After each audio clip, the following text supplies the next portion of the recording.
It stuck a little, like the frame had warped. The hallway was darker than the outside, even though there was still daylight. The air smelled stale, like old carpet and something else.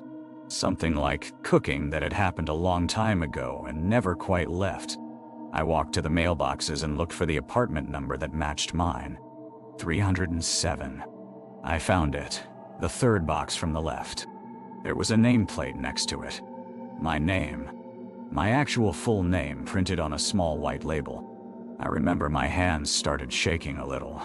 I'm not someone who scares easily, but something about seeing my name in that building, in that hallway, made my stomach feel tight. I climbed the stairs. They creaked under my feet. The second floor hallway was identical to the first. The same faded carpet, the same buzzing fluorescent light that looked like it was dying. I kept going to the third floor. Apartment 37 was at the end of the hallway. The door was painted a dark green, and it looked newer than the rest of the building, like it had been replaced recently. I stood in front of it for maybe 30 seconds just looking at it. I didn't have keys for this place.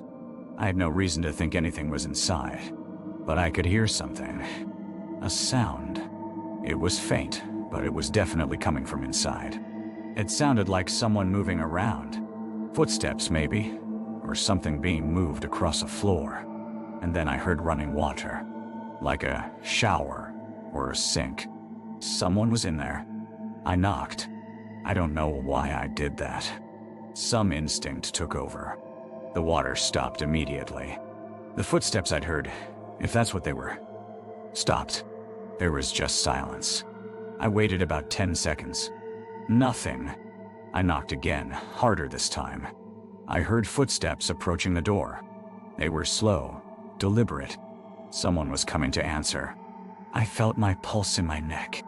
The footsteps stopped right on the other side of the door. I could sense someone looking through the peephole. We were both standing there, me on one side, them on the other, probably less than a foot apart.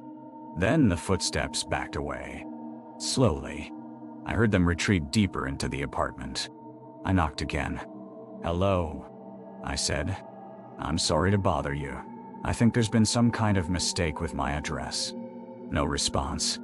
I stood there for another minute, then turned and walked back down the hallway. I was doing the math in my head, trying to figure out if this was some kind of identity theft thing, or if someone had fraudulently registered an apartment in my name. It didn't quite fit either explanation. I got back in my car and drove home the normal way, using my memory instead of GPS.